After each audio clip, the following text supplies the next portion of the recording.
I see. Thanks. So first of all, let me thank the organizer and the scientific advisor of this workshop to have me here for 5 weeks, and thank for the organization of George. So I will talk about monopole condensation transition out of quantum spin ice and a quantum spin liquid with spin orbit coupling, with strong spin orbit coupling.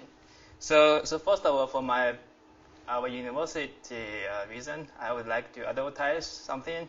So our Center for Theoretical Physics, although now the name is not the Center for Theoretical Physics, and our department recruiting new members, and we are recruiting new members from all fields of theoretical physics and all fields of physics. And in addition, we also welcome postdoc and visiting professors. So this is the map of China, and Shanghai is here. It's close to everywhere. I mean, it's like 4 or 5 hours between Beijing and Shanghai. So China function as a whole. So if you work in Shanghai, you can use all the resources in China, and this is the Shanghai. So as a foreigner, you don't have difficulty to survive in Shanghai. So welcome to apply. So this is the outline.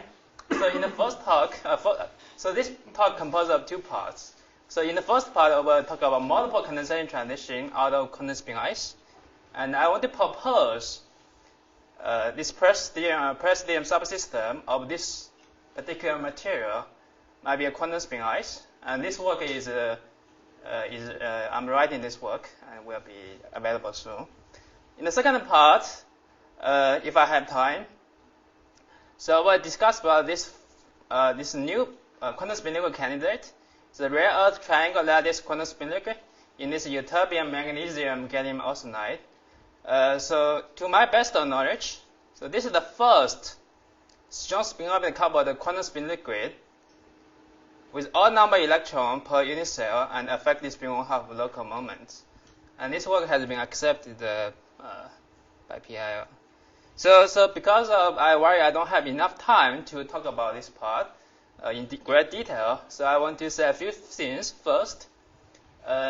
So this part is in collaboration with some amazing experimentalists, in particular this junior experimentalist, Dr. Yue Shen-Yi. So he's very brilliant, very smart, hardworking, and understands theory.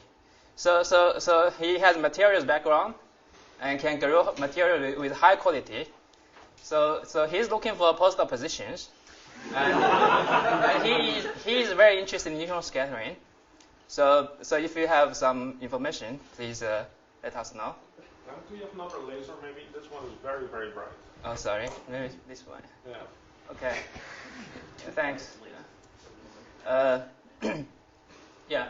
So there's 2 people contribute largely to this work. Is Dr. Yue Shen-Li and Professor Qiming Zhang at the Renmin University in capital of China, Beijing.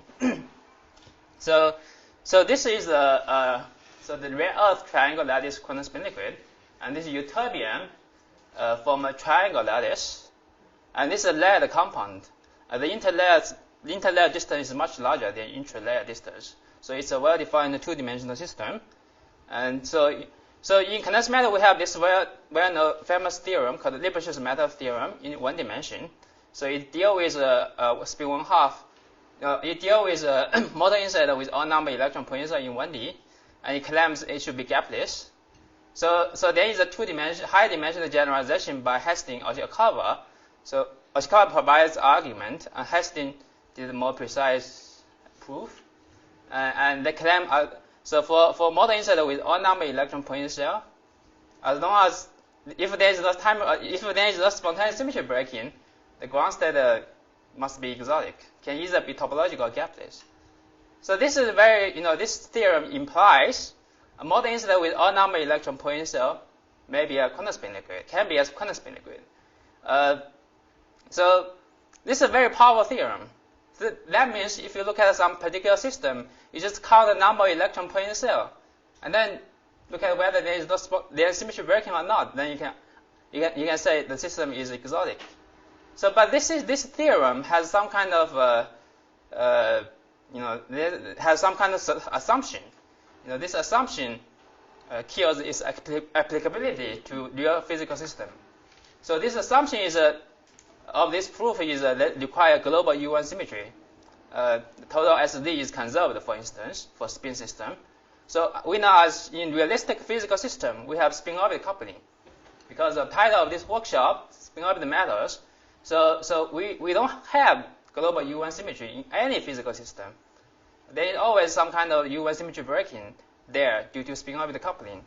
So this kind of assumption, this presence of spin-orbit coupling kill the applicability of this theorem. But on the other hand, nevertheless, if spin-orbit coupling is weak, maybe the dominant part of the Hamiltonian, which is maybe SG2 invariant, already give you the right phase, and adding small correction does not change the phase. Only in that situation, one can apply this theorem to a realistic physical system.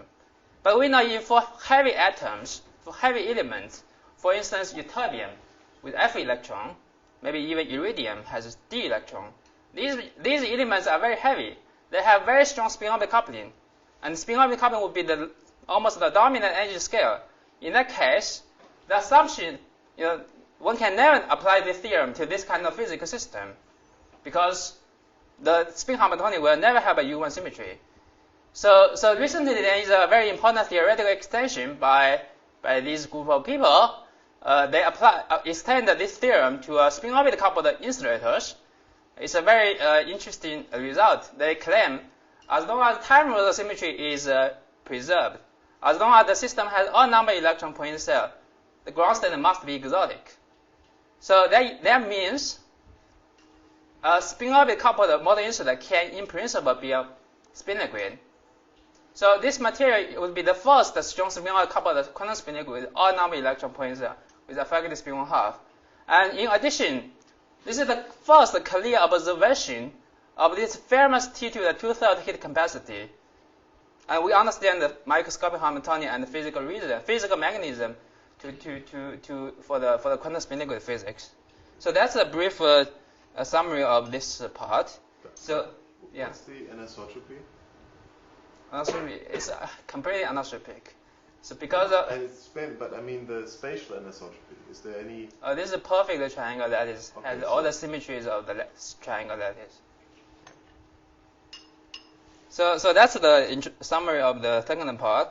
So now I switch back to the first part. I will talk about multiple condensation transition out of quantum spin ice. So the outline would be, so I first give an introduction to motivate this question: does quantum spin ice exist in nature? And then I want to argue the magnetic transition of some quantum spin ice is a confinement transition of a compact quantum electrodynamics. And then we'll discuss multiple condensation approximate magnetic phase of quantum spin ice. So over the years, there are a lot of activities on material on spin ice systems, mostly in this rare earth particle system. So these are chemical formula of this rare earth particle system. It's a rare earth. They form a particle lattice, which is a condensation tetrahedral structure in 3+3 dimension, and these elements. So because of the rare earth have a very strong spin-orbit coupling, and because of the combination of spin-orbit coupling and the local crystal fields. So in the end, the local moment form some kind of Ising like degrees of freedom. So they prefer the spin, the Ising spin prefer pointing either into the center of the tetrahedra or pointing out of the center of the tetrahedra. So that's the Ising anisotropy due to spin-orbit coupling and crystal fields. So the effective interaction between these Ising degrees of freedom is some kind of antiferromagnetic interaction, or there is some kind of dipolar interaction over here. So for our interest, we don't need to care about this thing. Because of antiferromagnetic interaction, the force spin on a single tetrahedral prefer to point have this kind of spin configuration. So two spin prefer to point in and two spin point out. And because of this exact mapping between the spin configurations in quantum spin ice and the hydrogen positions in water ice. So in water, so each oxygen in water ice, near each oxygen there are 4 hydrogens, and among these 4 hydrogens, 2 hydrogens are moving away from this oxygen. 2 are moving into the oxygen. So if you map the position of the hydrogen into the spin configuration, so there is an exact 1-to-1 mapping between spin ice configurations and water ice configuration. So when because for this tetrahedra, we can pick any 2 spin to be point in, any 2 spin to be point out. So there is a 6-fold degeneracy on each tetrahedra. So if we consider a many-body system, then would lead to extensive ground state degeneracy. So these 2-in-2-out spin ice state are extensively degenerate.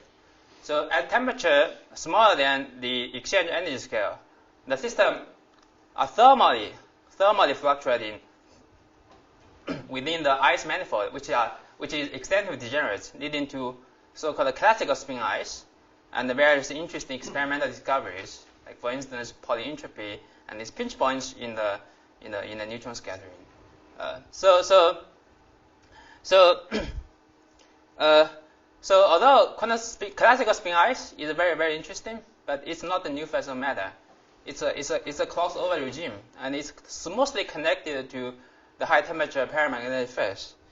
So I'm interested in new phase of matter.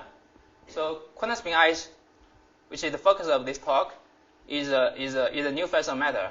So to obtain quantum spin ice from classical spin ice, one can add some kind of quantum mechanical spin exchange term into the original Hamiltonian.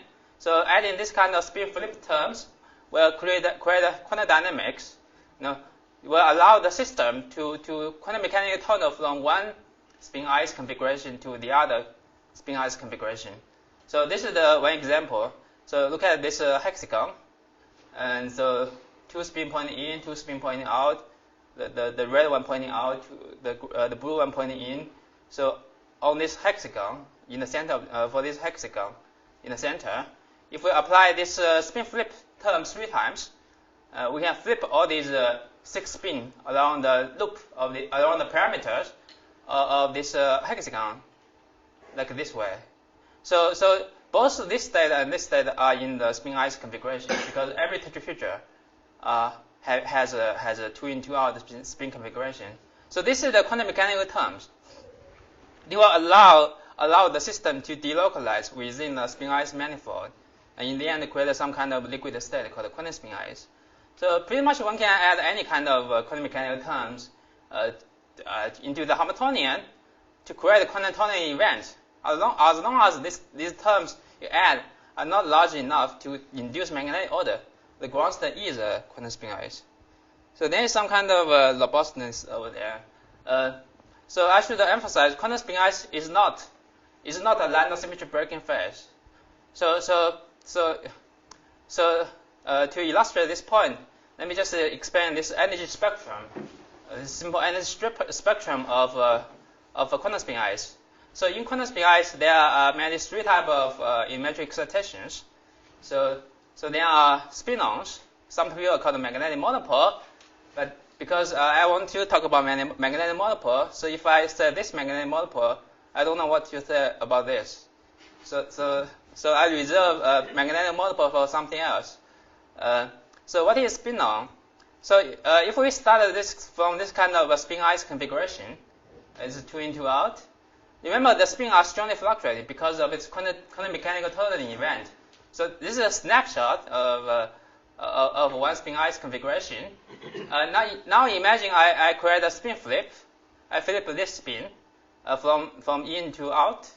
Then this tetrahedra and this tetrahedra are not happy. They move out of the spin ice configuration because this is 3 out 1 in. This is 3 in 1 out. It costs finite energy. So I created 2 defect tetrahedra. So if I continue doing this kind of spin flip, I can move this defect tetrahedra from here to here to here to here. So in the end, what I can do, I can move this defect tetrahedra to arbitrarily separate this defect tetrahedra to arbitrary distance without costing too much energy. I already costed finite energy because the spin here. Remember, this spin here in the pathway are strongly fluctuating. So to separate them does not cost energy linear in the separation between the two defect procedure, because the spins are strongly fluctuating. The string, I mean, this is the yellow thing is a string, has no tension. So in that sense, spin-on are deconfined. So this is one crucial feature of quantum spin ice. So at low energy, there is an emergent gapless gadget photon. It's gapless. The gaplessness of this gadget photon is not due to spontaneous symmetry breaking. It's not a Goldstone boson because there is no spontaneous symmetry breaking. So the system preserves all the symmetry. The ground state preserves all the symmetry of the lattice. So this emergent gapless gadget photon is a consequence of an emergent gauge structure of quantum spin ice. It's protected by the gauge structure.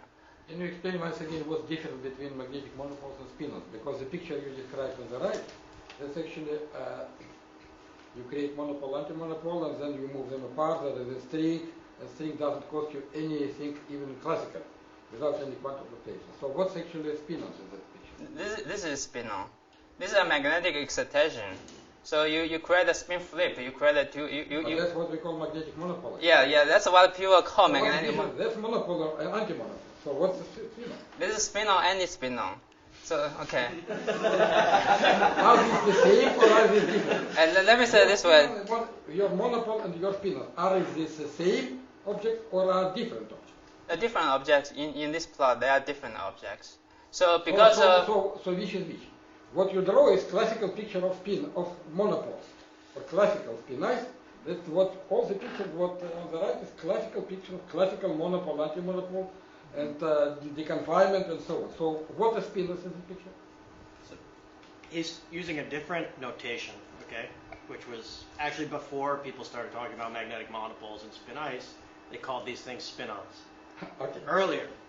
Okay. No, fine, but that means that it's the same? The spin-on equals the magnetic monopole. Okay, the same. Okay? But because he has something else which he wants to call magnetic monopole, which is not your magnetic monopole. It's not mine, it's Messner. Quantum magnetic monopole. So which one couples minimally to the emergent gauge field? yeah, well this spin-on carry the U1 gauge charge, and carry electric gauge charge. Magnetic monopole carry magnetic gauge charge. Carry dual U1 They gauge. both do. Yeah. They both do, but it's. But in dual charge. So in Claudio Casanova's language, the monopole carries the minimal U1 charge. Yeah. Their language doesn't really apply here because it's a quantum description. So if you have, if you have just quantum electromagnetism in principle, you can have magnetic and electric charges. Sure. Okay. Yeah. In this case, there are both. I see. All right. They're The classical thing only has one type of charge, I see. Right. which you can choose. It's really a convention, which one you call electric and magnetic. Right. So he's choosing the convention where this classical thing is the electric charge. I see. Okay. So in the quantum case, do you have a picture for both? What are the pictures for the? Well, it's much harder to. Maybe he has a picture. I should ask him. Draw a picture for the other monopole. It's much harder. Yeah, it's much much harder. less classical. So is there a different? Is there a crossover, or are these particles with different quantum numbers? They're very different. Totally different. They're very totally different. Well, it's clear that if you take the quantum classical limit, according to this energy structure, Yeah. so magnetic molecules become SOC3 and SOC0. So, and does it disappear as an excitation in the classical limit? The magnetic monopole. Yes, if I take well, I mean, You it don't have cannot be, this cannot term. be really, Yeah. yeah. You don't have these two objects. Yes. So, I would make more distinctions, really. I mean, the classical system, the thing that everyone calls a magnetic monopole, That's clear. it's not really a single excitation. It's a whole set of configurations.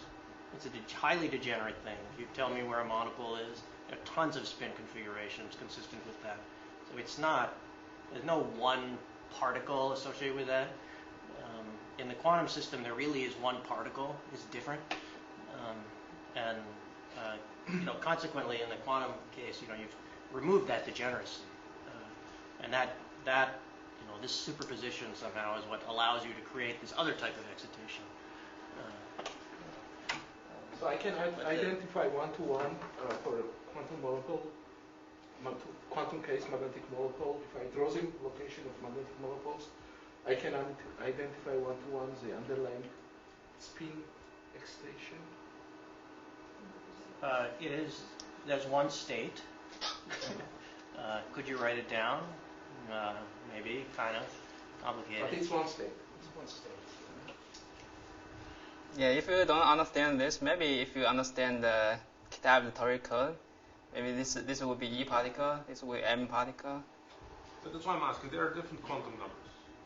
There are different. They're different. They carry different gauge charge. Yeah. That's a good analogy, right? So in the toric code, you're familiar with there's something that's an electric particle and a magnetic particle, right? And that's a Z2 gauge theory, but it still has electric and magnetic charges. The U1 gauge theory you're actually more familiar with. It's electric and magnetic charges. That's what those are. But the monopole doesn't carry electric charge. It carries a dual. Yeah. Yeah, one of them is electric charge and one of them is magnetic charge. Yeah. So yeah, there is a emergent U1 gauge structure associated with quantum spin ice. Okay. The right description of quantum spin ice is in terms of some fractionalization and emergent U1 gauge structure. So this is a theory. Okay. It's very nice, and then one can check everything with numerics. So important question is, does quantum spin ice exist in nature, in experiment? So the answer is probably. So one can actually write down some very realistic Hamiltonian to describe local spin moment interaction on particle lattice. So there are three different sets of Hamiltonians. So this is called the Cramer's doublet. This Hamiltonian works for so-called Cramer's doublet. So Hamiltonian work applies to non-Cramer's doublet. So our contribution, we wrote down a realistic Hamiltonian for dipole-octupole doublet. So with Yiping Huang, and he is looking for a job also. I mean, he knows all these spin orbit things very well because we taught him all these things. So this kind of system is a very good Hamiltonian by many standards. So apply some materials, it's realistic. This remarkable model doesn't have sign problem for quantum Monte Carlo on any lattice actually, not just on particle lattice. So this model supports non-trivial phase, several non-trivial phases called symmetry enriched quantum spin ice. So by these three standards, this is probably the only model you can have this. You satisfy these three conditions. I don't understand that. For some signs of J, you mean? For some signs of J. It has no sign problem. I mean, it includes the high Yeah, power sure. In large parameter space. Yeah, more than 50% of the parameter space has no sign problem. Okay, is it reasonable? Yeah. This XZ term breaks the cubic symmetry. No, it doesn't break cubic symmetry. So it depends on the direction of IJ. Depends on the direction of IJ. What do you mean, like? The last term. It's the last term. Yeah. It's unique for any IJ bond. Or Yeah. So this thing you can do a rotation around the y-axis to eliminate this thing. On the model side, you can do a rotation around the y-axis to eliminate this. So in the end, the model is called XYZ model. Exactly. Yeah. I have a question regarding the non-parameter Hamiltonian. Yeah. They're missing this JZ plus minus time. Yeah. Is it just a coincidence? No, it's because of time reversal symmetry. On the time reversal symmetry, SZ is odd on time reversal symmetry. The transverse component of the spin is even on the time reversal symmetry. In the end, because of time reversal symmetry invariance, you don't allow this term to be present in a Hamiltonian. Yeah. But anyway, so this model doesn't have a cubic symmetry in general. In the spin space. Yeah. Well, yes. Yeah, in the spin space. Well, these spins are linked to the lattice, right? Because it's a dipole-octupole. Sure. But the S components are not, they don't transform like a vector. There's some other, they're really pseudo spins. They have some very different transformations than you're used to. Right. It doesn't really transform like a spin. Yeah, you probably heard of it. Pseudo spin doublet. Exactly. Yeah, it will be some rotation plus some type of reflection. No, No? it's even more different than that. It's more common. So it's more like these doublets are one-dimensional irreducible representation of the point group. Each of them are one-dimensional irreducible representation. So on the time reverse symmetry, they map switch one to the other. But only for these two, both of them are two-dimensional irreducible representation of the point group. That's the difference.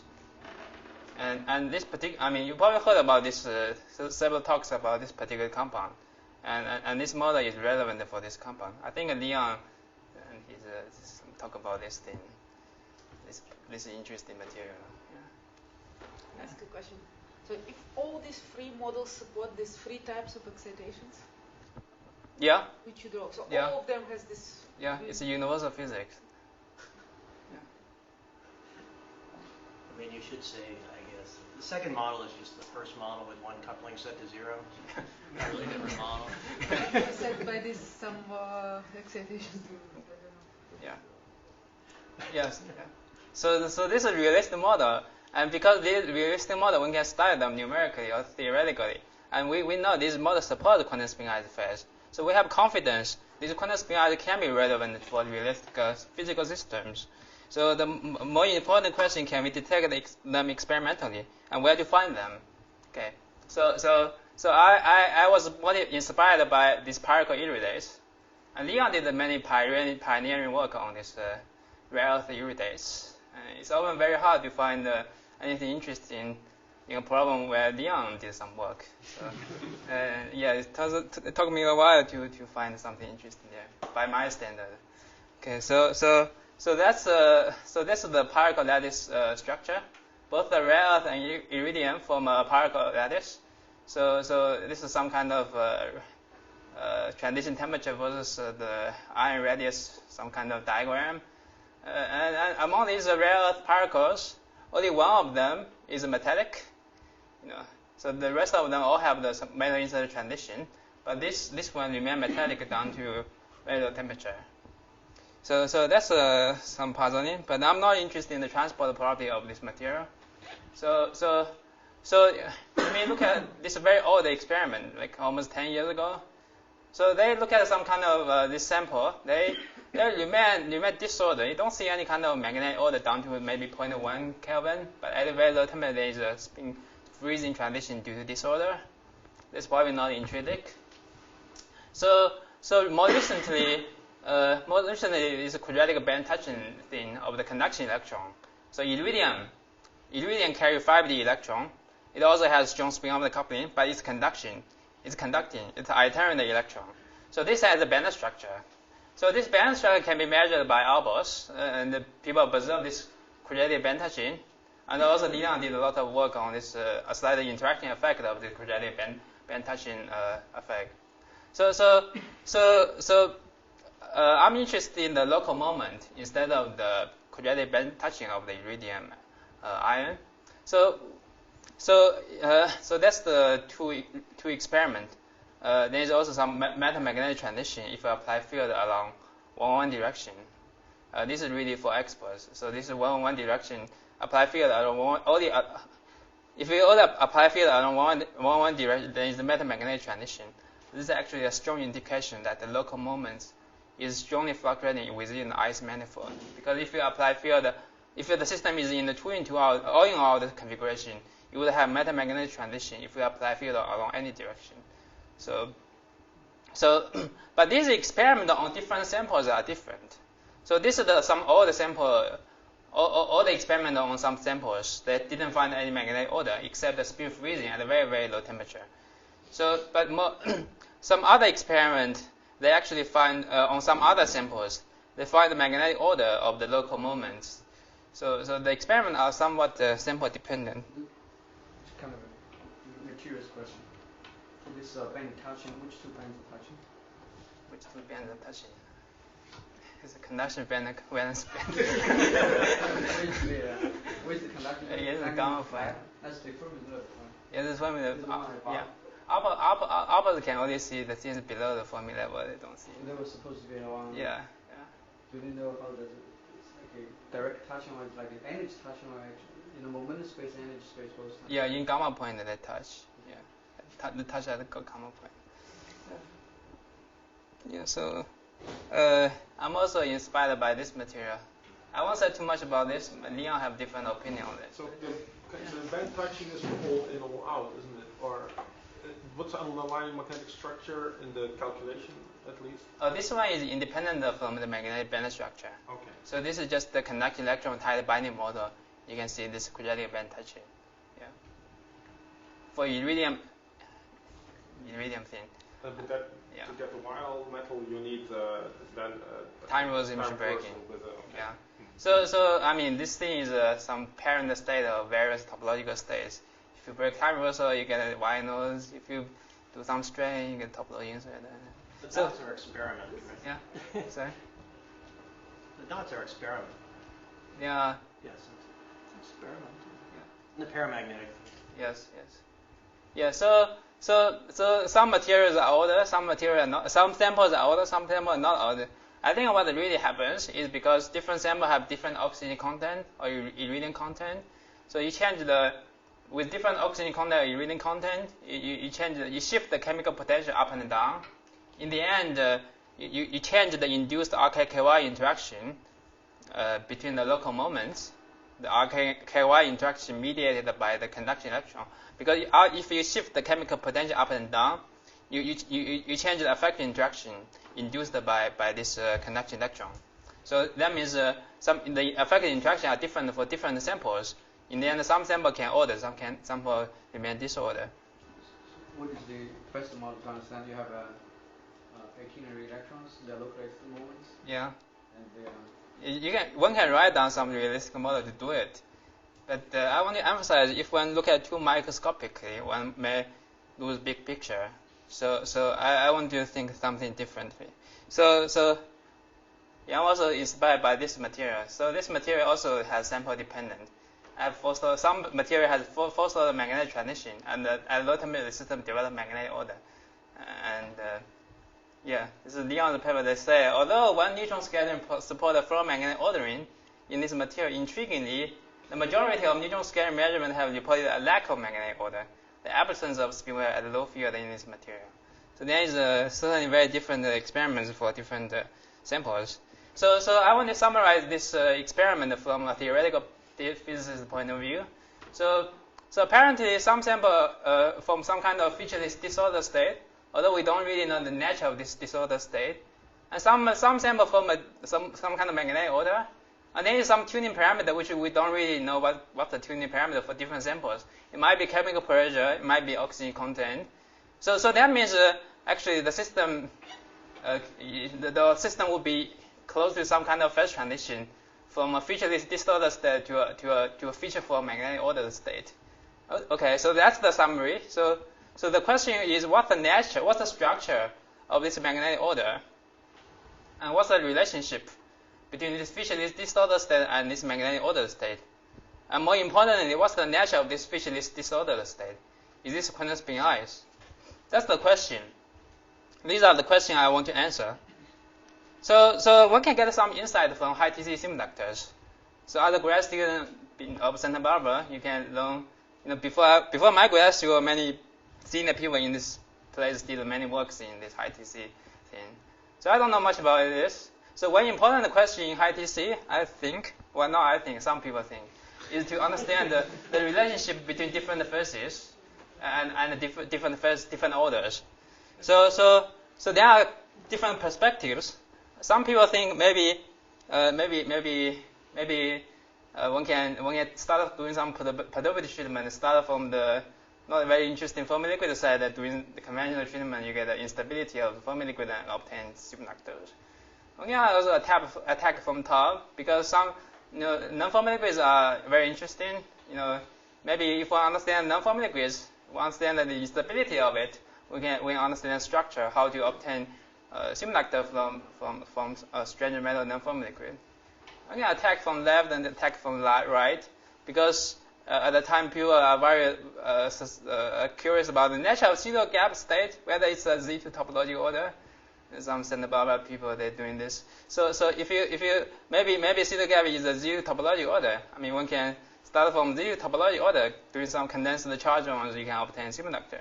One can also start from superconductor disorder the superconductor to obtain Z2 topological order. So there's some ideas associated with it. Very, very interesting.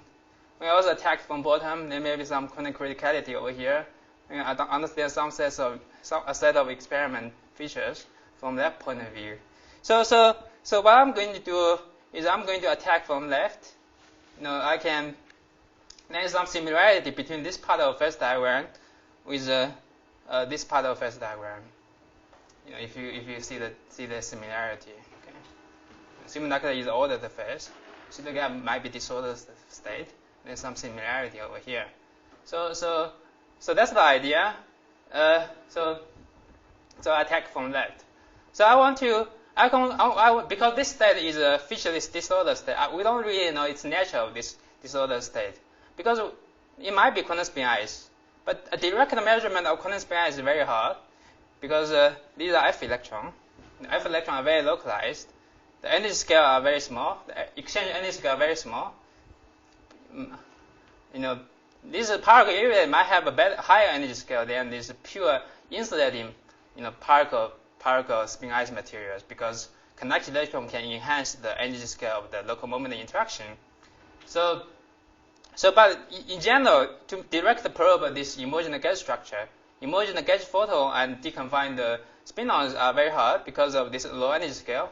One need to cool down the system down to very, very, very low temperatures to see the intrinsic quantum mechanical behavior. So at low temperatures, the low temperature measurement is very hard. So maybe we can try something different. We try something indirect. So we don't really know the nature of this featureless disordered state. So I want to make an educated guess. I want to assume this featureless disordered state is a quantum spin ice because there are some experimental features suggest the system is strongly fluctuating within the 2-into-R spin ice manifold. We know quantum spin ice is a state that has quantum fluctuation within the 2-into-R spin ice state. So there is a relation. So then I want to so it's reasonable to make this guess, make this assumption. This featureless disordered state is this quantum spin ice. So if I make this kind of educated guess, can I start from this state and study the instabilities of this instability of this quantum spin ice state? Can I predict the nature of this magnetic ordered phase? Can I obtain the nature? Can I understand the nature of the phase transition? What's the universality class? In experiment, from an experimental point of view, a disordered state is very hard to categorize. In experiment, it's featureless. So, can I ask you some like a question? Leon mentioned many times in the class. Still try to figure out. So, in this spin liquid phase, where you have like a quasi-particle like a spin loss, they're not carry the quasi-particle number of like electrons. They carry spin 1/2 from the charge, right? But would they provide like a spin response function, a very sharp peak when you hit some kind of energy scale if they're capped when your energies just match that? Yeah, so that's a very good question. So how to detect the deconfined spin-ons in experiment?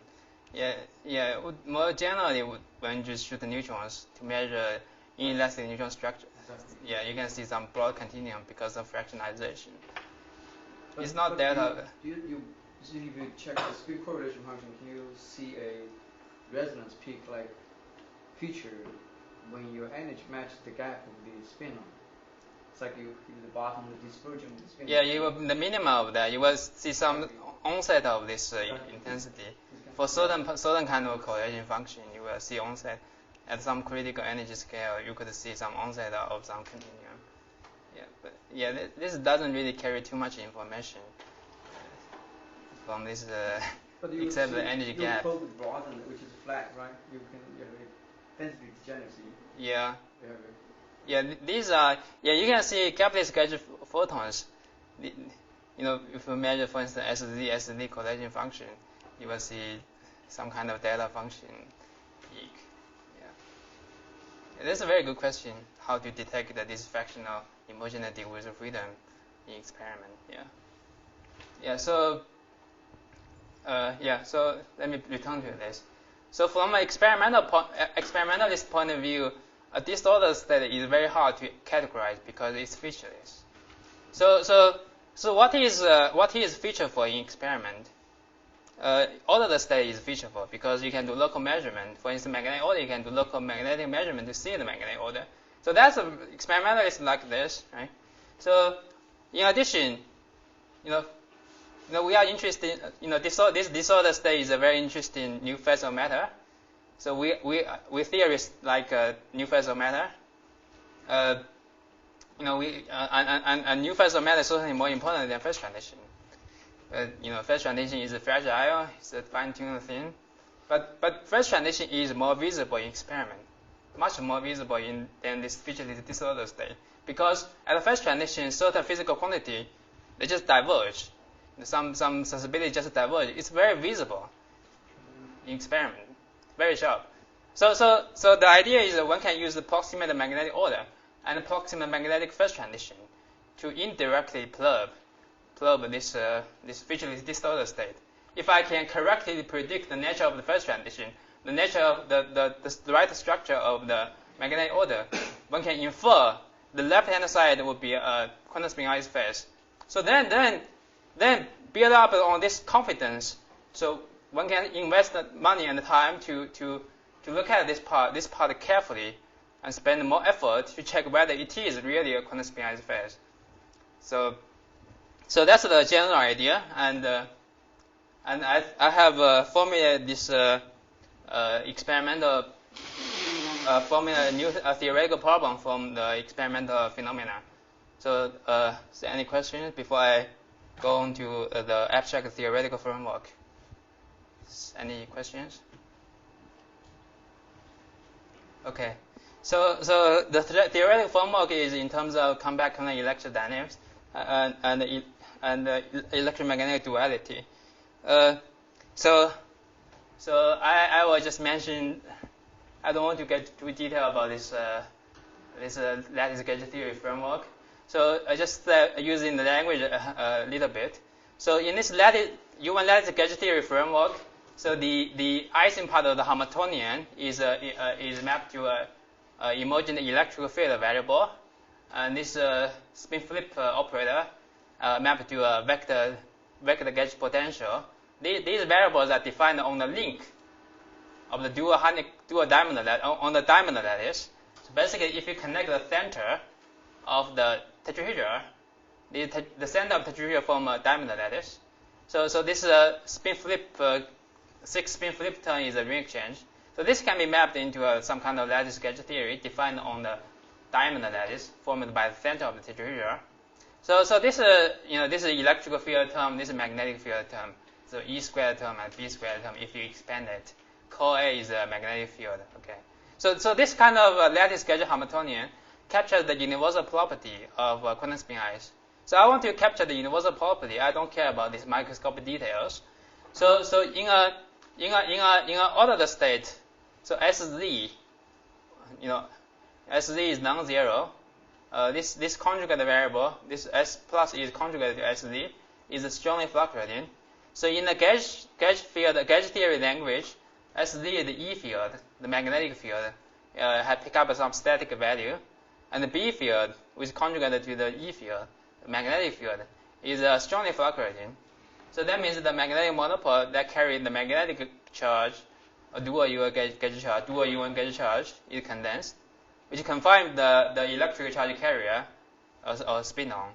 So because of the magnetic monopole condensation, there is a background magnetic monopole there. When the electron moves, the background magnetic monopole condensate just disrupt the free motion of the spin-on and confine the spin-on.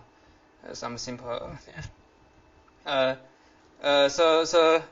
the to condense to study. So I have argued the magnetic transition in quantum spin-ized is a confinement transition of the U1 gauge theory.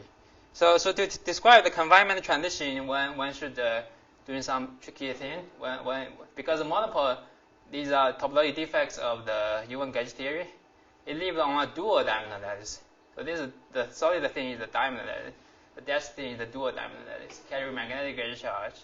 So to study multiple physics, we need to use the technique of duality to make this explicit. So this thing, this electric field magnetic duality is analogous to boson vortex duality in superfluid mode transition. So I want to make an analogy instead of explain these things in a complicated way. So this is the Fisher's phase diagram. Matthew Fisher's phase, he got some prize, got a Buckley Prize because it's a very interesting phase diagram. Yes. So one can learn a lot from this very important phase diagram.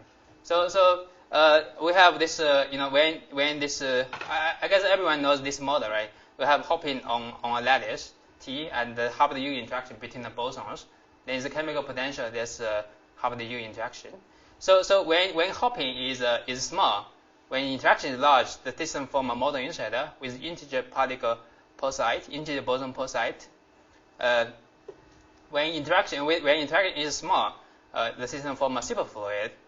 So if one starts from the model insider side to obtain superfluid, one just condense the boson.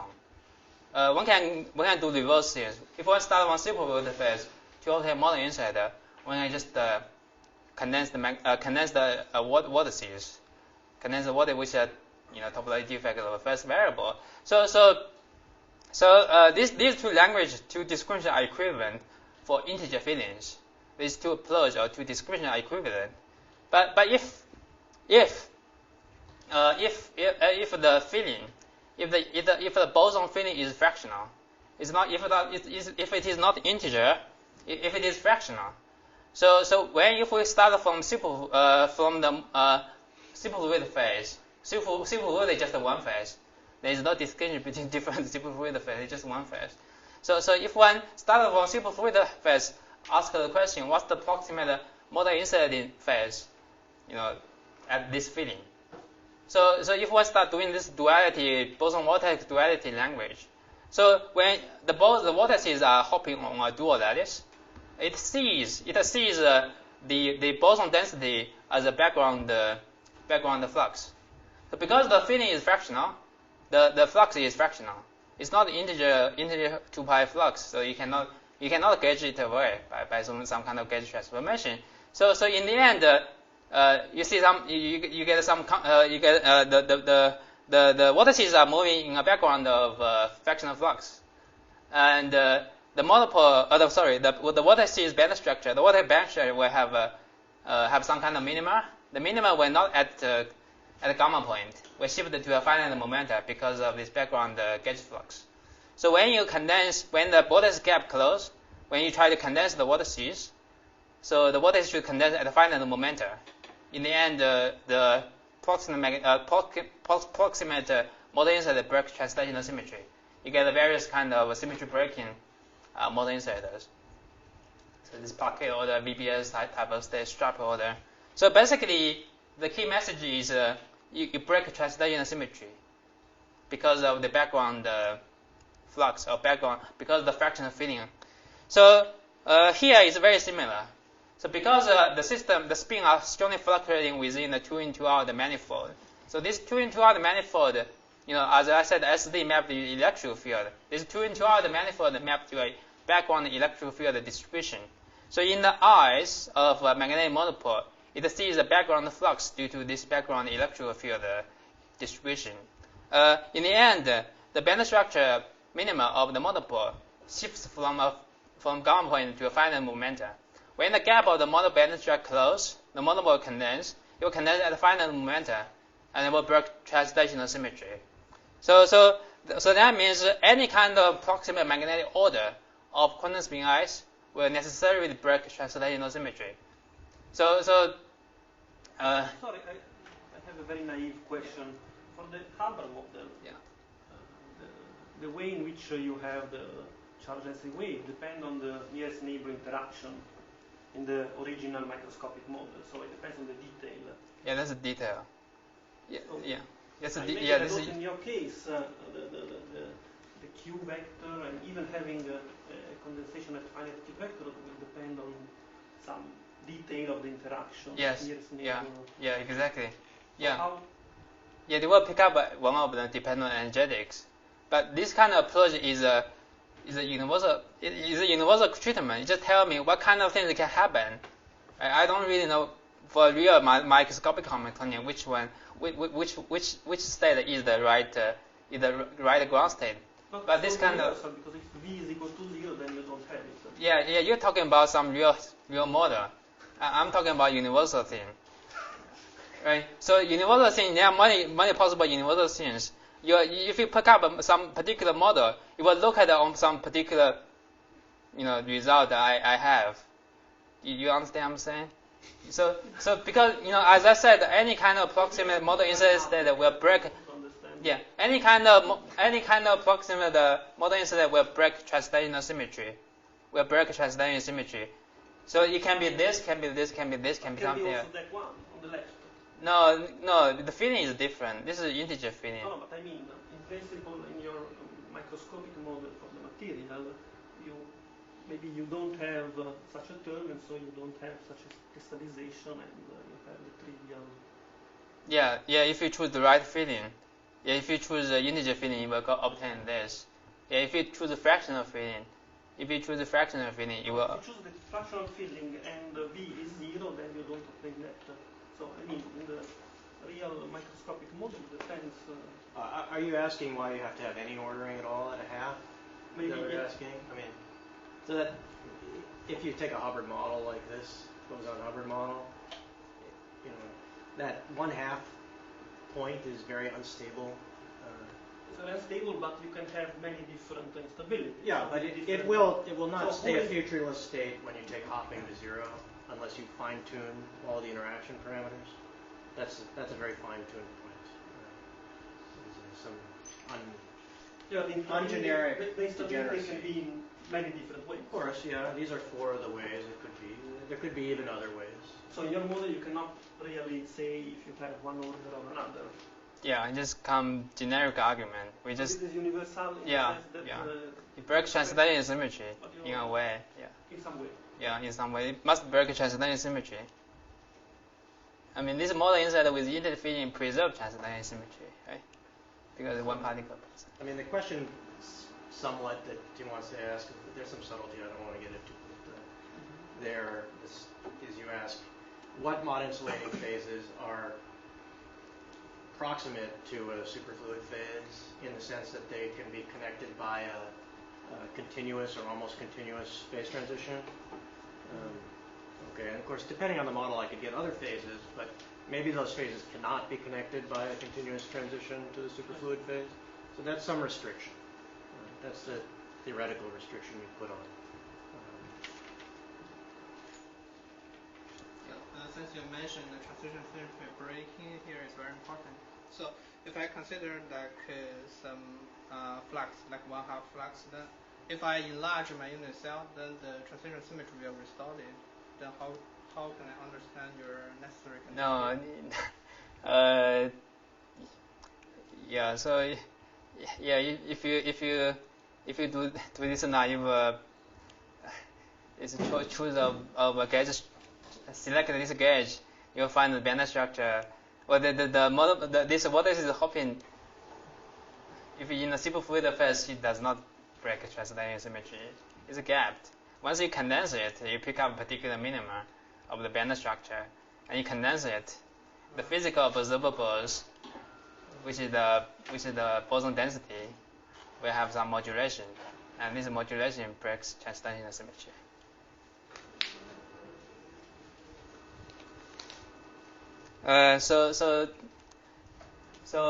Magnetic monopole is carry dual U1 gauge charge. It's not gauge invariant. So physical observable like a magnetic order parameter is gauge invariant. So the relationship to extract one need to establish to extract physical information out of magnetic monopole condensate. We need to establish a relationship between physical observables with magnetic monopoles. So when can you make use of the Maxwell equation? We have this core electric field equal to a magnetic current, magnetic monopole current. For static state, we don't have this term. It's 0. So when I just do a loop integral of this monopole current, one can obtain this electrical field.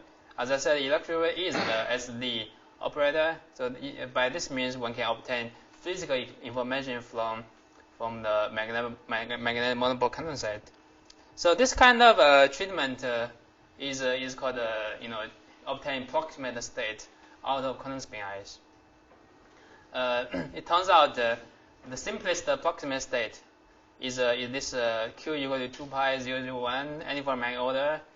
It's the simplest one. It basically enlarges the crystal unit cell. The magnetic unit cell doubles the crystal unit cell because the state breaks transcendental symmetry. It just doubles the unit cell. So that's the proximate treatment. But on the other hand, so if one finds a magnetic state which is not in this proximate state, which differ from this proximate state, various proximate state. For instance, if you have a state which is ferromagnetic or preserve the transcendental symmetry, or the magnetic unit cell is identical to the crystal unit cell. So this state does not break transcendental symmetry. And as I said, any proximate state, magnetic state to quantum spin ice breaks transcendental symmetry.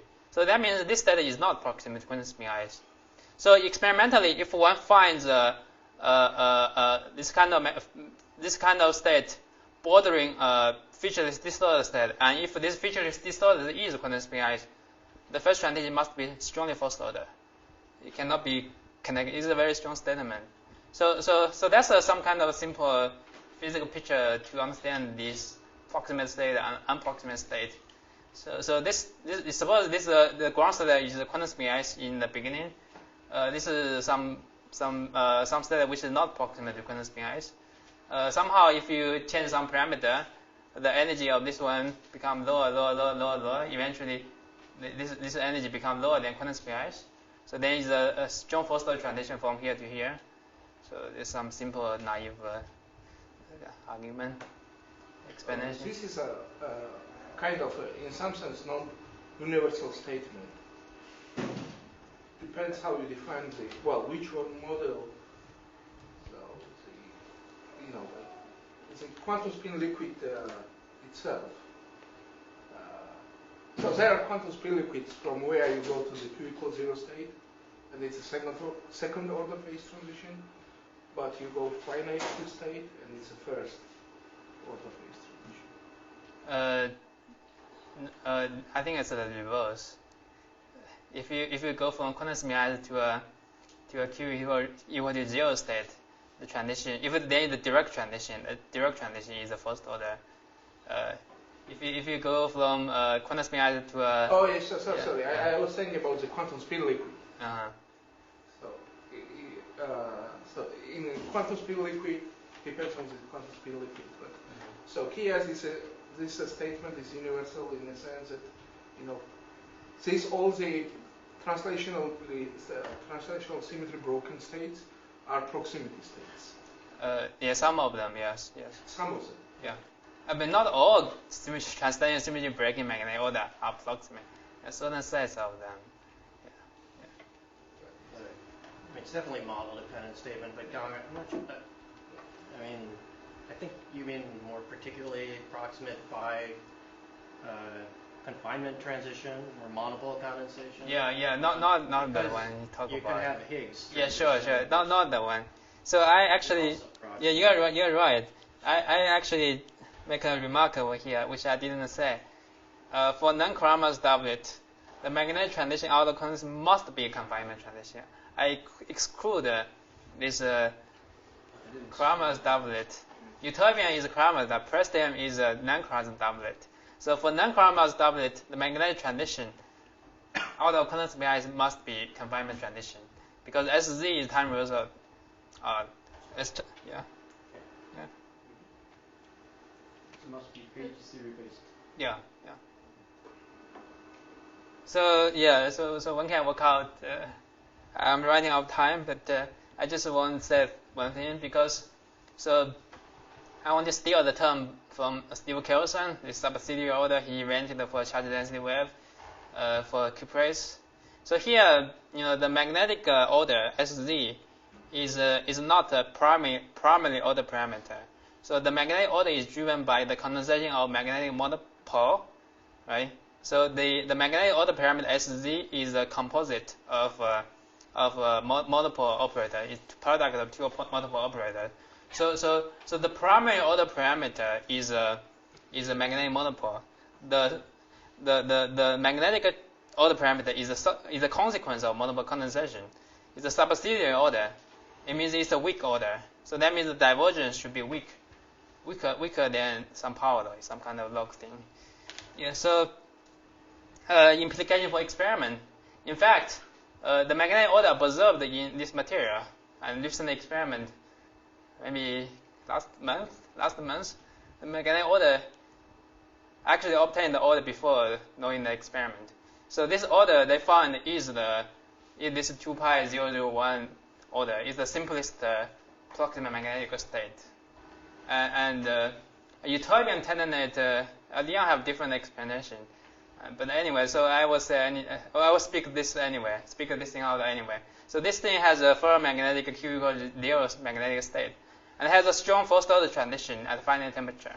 That can be a consequence of this zero temperature first order transition due to unproximate state, because the magnetic order in this system is not proximate to quantum spin ice. I don't know. So does it also imply that there's a metamagnetic transition and for this McLaughlin? Yeah. So this one first order at finite temperature. Yeah. Not necessarily. So yeah, I would say this material, the current sample is probably too deep in the ordered side. In the end, the finite temperature transition is in a conventional regime. If this is too deep over here, this finite temperature magnetic time velocity breaking transition is a Ising-like thing. Maybe one can start from disordered sample, apply pressure to smoothly change the system from quantum spin ice to some ordered phase to see the change gradually. That would be better. What about X? Sorry? X. Yeah, I don't know how to control this. That's what they do. Yeah. Anyway, so I want to summarize my. Anyway, just as I expected. So I have started quantum spin ice near the first diagram near quantum spin ice. I use field theoretical technique. I obtained the structure of the magnetic state, and it's the one observed by experiment and the nature of the magnetic transition. So I use the theoretical result to explain the puzzling experiment in these two materials. It implied that disordered phase is likely to be a quantum spin ice. So I guess I will stop. I will just stop. Yeah. Well, actually, I have a comment. So our auditorium is booked till 12:30. So if you want to keep talking, and some people want already to leave, they are free to leave. Yeah. So official part will be over, but we can. Okay, great. Yeah. I have a question regarding the first part. So, I mean, we can do numerical and experiments also. So, your magnetic monopole, it sits in the center of this void. In the 6-vertex matrix, it is surrounded by 12 arrows. Can you write an operator, off-diagonal operator that would create that magnetic monopole? Yeah, so it's probably a little bit different from what you described. So the monopole are dual variable. They live on a dual diagonal lattice. So what's the dual diagonal lattice?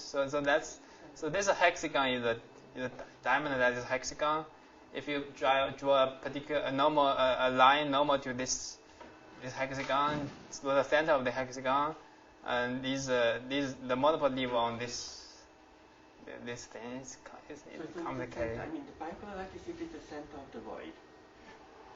Yeah. The particle lattice. Say it again.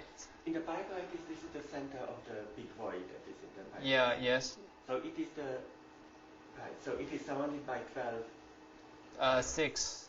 I think 6 slides. the diamond lattice, yes, but Yeah. by 12 spins. 12 spins? No, I'm not sure I understand. 6 diamond sides equals 12 diamond bonds. Yeah. On the diamond bonds, the arrow slip. In any case, I mean, regardless of the monopole is a very non-local object. So there's no local operator that creates it. It's a very non-local thing. I think one can maybe, depending for some specific microscopic models, you can explicitly carry out the duality transformation, write the partition function that you want to simulate, the Hamiltonian you want to solve in dual variables where it's explicit. In general, it's hard to write such an operator. Just like for what he calls a spin-on, it's not so easy to make one spin-on. You have to flip an semi-infinite number of spins to make one spin-on.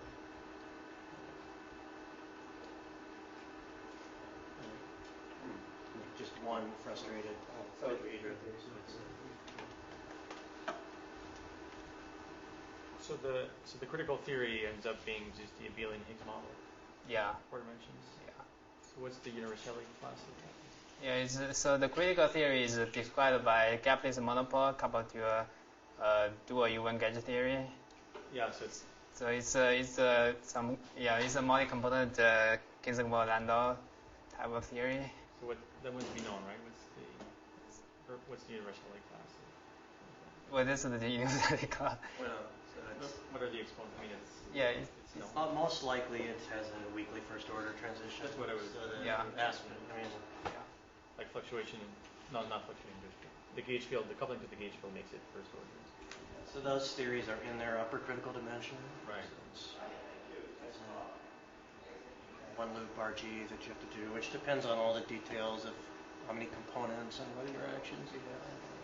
Sort of Gaussian plus logarithmic. Right. It is, yeah. Yeah, so maybe I want to say a few things about the second part, since as a user psychology, I'm more excited by more recent works than old works. So this material is the first quantum spin liquid material with odd number electron, with spin orbit coupling, with strong spin orbit coupling. So this ytterbium. So we have this. They have, not I have. Okay. So they have this heat capacity measurement. Zero field, you get this famous T to the 2/3 heat capacity. It's compatible with what one obtained for U1 spin liquid with spin-on forming surface. I mean, yesterday in Ronnie's talk, we were discussing about this possibility. So this is compatible with what one expects from a simple or naive spin-on gauge uncontrolled RPA kind of calculation. We obtain this T to the 2/3 heat capacity for U1 spin liquid with spin-on forming surface. So this study was proposed for these organics, copper ET, DMIT. It's not confirmed, and they don't really observe this. This is the first clear observation of that. And this is spin 1/2 system. So if you integrate the heat capacity versus temperature, you obtain the entropy. You see this saturated into log2 at low temperature. So that's effective spin 1/2 moments on triangle lattice. So this is a perfect triangle lattice, and we have single crystals, or they have single crystals. So this the microscopics is rather simple. So this is ytterbium ion sitting on some octahedra with 6 oxygens, and this is 3/4 exit over here. So ytterbium form this triangular layer. They're well separated from each other. This red thing is the triangle layer. So it has 13 electrons on every side. 13 electrons. Because of this spin orbit coupling, very strong spin orbit coupling, the local moment has J equal to 7/2 due to spin orbit coupling. But because we are putting this thing in a lattice, in a crystal, this multiplet were affected by crystal field splitting. We're splitting into 4 doublets, These doublets, each of them are degenerate because of time reversal symmetry, grammar theorem. So they're degenerate. They're degenerate. So this gap, which they find is almost about 400 Kelvin. At temperature like order of 10 or something Kelvin, these levels are not active. The only active degree of freedom, the only active doublet is this ground state doublet. So then one can use introduce spin 1/2, affect this spin 1/2 degree of freedom to describe this ground state doublet. So that's the origin for this affect this spin 1/2 local moment. Yeah. So theoretical question. What is G factor? Is isotropic and isotropic. What about G factor? Isotropic and isotropic. G factor. G. G factor. G factor. G factor. Yeah. G factor is anisotropic. In along z direction and in plane are different. Yeah. How much? How much different? I forgot the number. It's some different. Approximately, crudely. It's not Ising. It's not Ising. It's not Ising. So it's completely not non-Ising. It's not Ising. I will show the Hamiltonian. Don't worry about this. Let me show. I will show the Hamiltonian in a few slides. So these are unique axes, Z and XY. Unique axis. This is triangular. Anisotropic G factor you mentioned. It's a Z is perpendicular to the plane. Yeah, D is defined perpendicular to plane. Yeah, so XY is in a plane. Yeah. But local field is. So what's the point symmetry of the turbine? It's R3 bar M. It has the perfect triangularity symmetry. So all the triangularities have translation. So there's a threefold axis around. Yeah, this is threefold axis. Yeah, it goes through the ytterbium set. Yeah. So then there are only two components. Yeah. It's more Ising-like or more XY-like? What is this? Which more Ising-like, more XY-like? What is it? It's not really that. Maybe more XY-like. Yeah, maybe more XY-like. But that's not that important for the physics here. Yeah, in principle, in general, there is no direct relation between. No, I mean just simply susceptibility. High temperature susceptibility, I mean. High temperature susceptibility. I don't mean about the low temperature whatever. No, high temperature susceptibility, simply to know what we are dealing with. Now, what I'm saying is that the exchange in isotropies. Yeah, that may be completely different. I understand. I'm asking about susceptibility, high temperature susceptibility. Yeah. Is it intuitive to see why it's such a perfect triangular lattice? Because in so many other materials, at least say 10% distortion is sort of, they say, nearly unavoidable, and when people do DFT, then they will always see that the distortion is sort of preferred. So is there a physical argument why this shall be a perfect isotropic triangle? Yeah, that's a question I don't know the answer.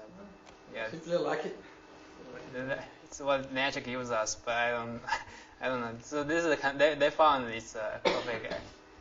Like X-ray to check this. So was delta measured by neutrons, or how was it determined? The lattice structure? Delta, the splitting. Oh, this is heat capacity measurement. You can do the heat capacity measurement. You can just It's like a Schottky anomaly or something. No, just heat capacity. You can see, well, at some temperature window, you will see exponential decay because of this activated gap, right? You can fit that. It's usually fitting, say, of susceptibility, specific heat, whatever. Yeah. So that's the point. It's several hundred Kelvin. It's probably hard to measure from Suzuki. On the other hand, other ytterbium materials, it's often that kind of magnitude. So, do we really care what it is if it's bigger than 50 Kelvin or something? It doesn't really matter. Well, it can be small. I mean, in principle, it can be much smaller, but it's not. Okay, fine. It rarely is. Also, the fact that you see the entropy at log 2 is telling you that it's big enough. Yeah. So a question is, can this kind of system support a quantum spinning ground state? Because we have so many theorems exclude certain things from happening, certain interesting things from happening. So I want to know first, like whether this interesting state can occur in this kind of system. This kind of system means all number electron potential with strong spin orbital coupling. Okay. So the answer is yes. In principle, it's yes. So there's a very important work by these people, and so they call the feeding constraints for spin orbital coupling inside in symmorphic. and non-symmetric crystals. So as I said earlier, so in the beginning of the talk, so they started argue some introduction about this power of eraser by Lipschutz and methods in 1D, later extended to high dimension by Hastings and Ishikawa, holds that if all the symmetry remains unbroken, the ground state must be exotic, such as a Luttinger liquid in 1D or quantum spin liquid in high dimension with fractional spin non-excitation. So yeah, this exotic state cannot be represented as a simple product state as a consequence of long-range quantum entanglement. So, but this theorem, as I said, cannot apply to realistic system because of this theorem has assumption of global UN symmetry. So real system has a strong spin-orbit coupling. We cannot apply that. So they extend this theorem to the case with spin-orbit coupling. So they argue so that if a spin-orbit coupled insulator at all feeding, all non-electron feeding, if it is time-reversal symmetric, its ground state must, in a precise sense, be exotic. But they argue or they prove a theorem? The proof. Yeah, well, I don't understand the proof. This is the beginning of the paper. Some people understand the proof, yeah. So argue is in the beginning of the paper. It's not a theorem in a sense of. It's not a theorem in mathematical sense. I think it's more rigorous than the Ishikawa argument. Sure. But less rigorous. But then I think that in the Lipschutz Martis others, you cannot exclude the ferromagnetism. You just say that it's so it's not exotic. So this is more than that. No. It's a time-reversal symmetry. Yeah, you exclude the magnetic order by time-reversal symmetry. I see.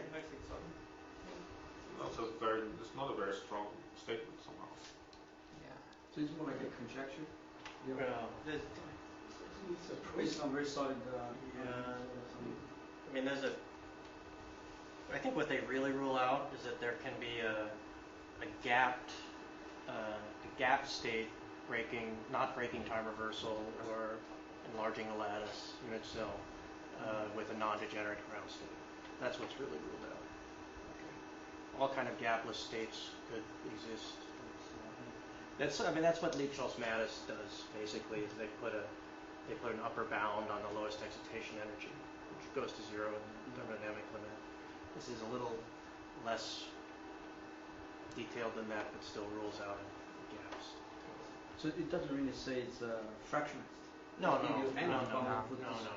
I mean, so if you say there's a gap, you insist that there's a gap. So that's an extra assumption to all local excitations, all bulk excitations. And you insist there's a ground state degeneracy, and there's no broken symmetry. Then you need to come up with some weird mechanism for the ground state degeneracy that's not related to symmetry breaking. And so that's, in that sense, there's some weird mechanism that's exotic. The only one we know are kind of spin liquid-like states. Yeah. But time reversal symmetry, unbroken time reversal symmetry, is equivalent of having no long-range order. Well, but it doesn't even need to be. I mean, in principle, you could have, I don't know, an octopolar order or something. But it's long range. Yeah, long range. Yeah.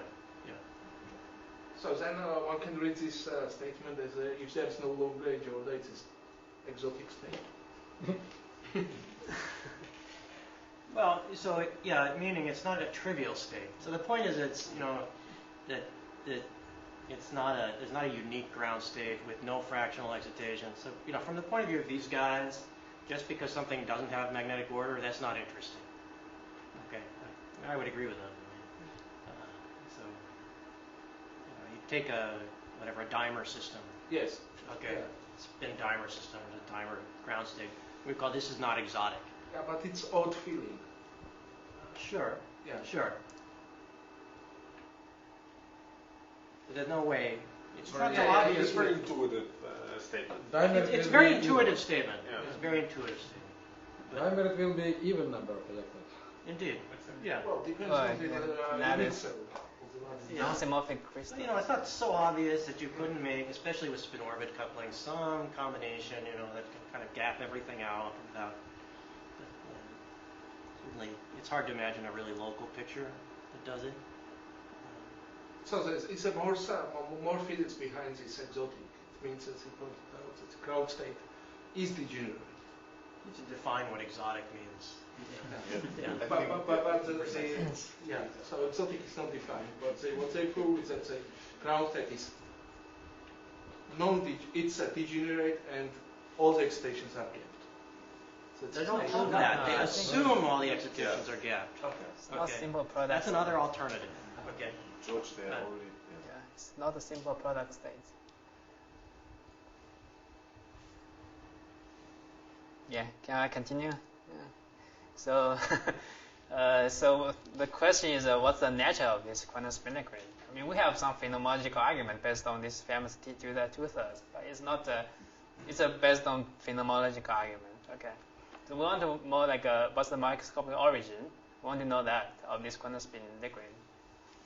We know like 4F electrons are very localized. A dipolar interaction can be estimated. It's really weak. I mean, beyond the first neighbor, the dipolar interaction is very weak. So with this Kramer's ground state doublet affect the spin 1/2 because of strong spin orbit coupling. So and with the symmetry of the lattice, one can just write down the most generic Hamiltonian to describe the nearest neighbor interaction of the local moment. That's the most generic Hamiltonian for this system. So because of spin orbit coupling, spin degrees of freedom is no longer internal degrees of freedom. 5 minutes, okay. So, and no longer So this Hamiltonian is okay because of spin orbit coupling, spin orbit entanglement. So this Hamiltonian is anisotropic in both in the spin space and in position space. It has orientational dependence, depending on the bond of the size, depending on orientation of the bond. So this first factor is different for A1, A2, A3 bond. Okay. So I think this will make George happy, and this Hamiltonian can be reduced to KITP model. Yeah, in certain limits. That makes KITP happy. Yeah, well, both you and KITP are happy. Yeah. So the KITPness of this model is due to the threefold rotational symmetry and spin orbit coupling. If one define the x, y, z axis of the spin like this way, if this is the plane, if we define x, y, this axis this way, if we do a threefold rotation, it permute x, y, z. So we generate a Q-type term in the Hamiltonian. But so if I choose, triangular lattice, right? Yeah. Not on that, right? Yeah, that's right. Yeah. So what's the origin for this quantum spin liquid physics? So this model, the first line is the XXZ model, and we know the sign of this from fitting the single crystal Curie-Weiss temperature. This thing can be determined. These two values can be determined. So the both antiferromagnetic, and this one is almost is about the same as this one. And this antiferromagnetic XXZ model support the magnetic order, conventional magnetic order. So that's certainly not the origin for quantum spin liquid physics. To obtain quantum spin liquid physics, one need the actual new terms. And this is certainly allowed, actually not small, because of this spin orbit coupling. And the presence of these two terms will compete with this XZ model and melt the magnetic order in certain parameter regimes. And the physical origin for quantum spin liquid physics is due to this anisotropic spin interactions in the Hamiltonian due to spin orbit coupling. So that's the classical phase diagram. So at the first step, one can do a more conservative treatment of the spin Hamiltonian and determine the classical phase diagram of this model, because this term and this term can be these two coupling can be easily determined from single crystal Curie-Weiss temperature measurement. So one can fix this JZZ and J plus minus and choose the rest of two couplings as the parameter to draw a two-dimensional phase diagram. So there are three ordered phase in this phase diagram. So one is this 120-degree magnetic order when these two values are vanishing. The other two are this stripe order. This is actually a rotated stripe in the XZ plane. So I only draw in X plane. This is in the Y y direction of the spin space. So it seems that the first diagram doesn't seem to have a disordered ground state. So where can this disordered ground state exist? So this is, first of all, this is a classical treatment. I treat the spin as a classical vector. I did not include any quantum fluctuations. In fact, if one do the calculation carefully, we'll find near the first boundary between different states, the many classical spin configurations have rather close energies. The energy is almost flat in the momentum space. The quantum fluctuation is strongly enhanced because of this very close energy classical spin configurations, and that if quantum spin liquid exists, it can probably occur in the regions near the first boundary. So this is work in progress. So for future directions, I want to make few sentences about that. For experiments, so since the experiment suggests almost gapless spin liquid with T to the 2/3 heat capacity, one can use neutron scaling optical thermal measurement to confirm whether they have a spin-on-Fermi surface or not. This is certainly a very exciting direction. And one can do new materials. Ytterbium is a rare earth element. All the rare earth elements have very close, almost the same chemical property. One can replace ytterbium with many other things. For instance, one can realize this XYZ model, a different type of model, which can be solved in certain parameter regimes by quantum Monte Carlo, and can have a very close comparison between theory and experiment. This material is the first quantum spin liquid candidate material in strong spin Monte Carlo insulator with all the electron filling. So this opens our door to a new direction. Like one can look at quantum spin liquid in strong spin Monte Carlo insulators. The quantum spin is certainly one of them, but it has even number of electron per inner cell. In the sodium illiterate, the hyperkegel lattice also have even number of electron per inner cell, 60. So this is the first odd number electron per inner cell. So for theory, now one can do many people like this classification. So Xiaogang did pioneering projected symmetry classification in 2002. He did not consider the case with spin-off decoupling. He assumes SUT invariance in the very beginning of the model, and he imposed SUT invariance even in the mean field level, not even projectively. Okay, so that's a new direction. So we have a model. We can do various numerics, projected wave function, variation Monte Carlo with Poisson construction, maybe other numerics. Okay, so let me summarize. So I have this has been summarized. So I just want to argue. So this material is probably the first quantum spin with all the electron filling and strong spin coupling. The spin liquid physics probably originated from the anisotropic spin interaction due to strong spin coupling. Yeah, thanks. Thanks for staying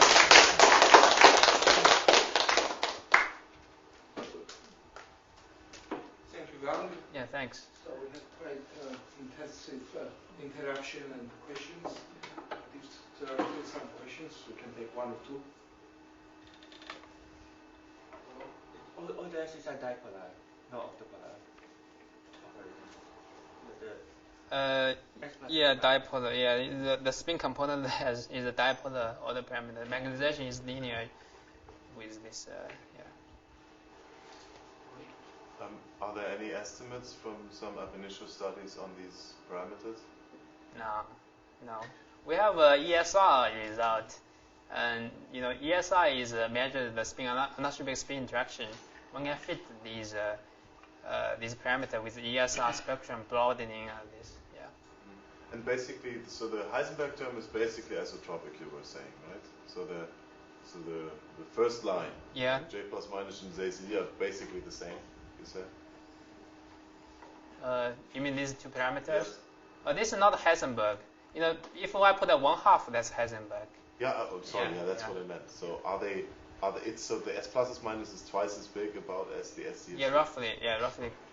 1.8 maybe. Yeah. But what's the scale? This is Kelvin probably, right? J is the order of 1 to Kelvin. Yeah, the QUS temperature is 4 Kelvin, and the lowest temperature they did is 0.06 Kelvin. It's much smaller than QUS temperature. But the QUS is minus 4 Kelvin. Okay. So the residual entropy they found is at a very low temperature, at 0.06 Kelvin, is less than 0.6% of log 2. So that's a strong indication that they are really accessing the ground state property. Yeah. Okay, I would suggest to stop here and turn this around and please contact me.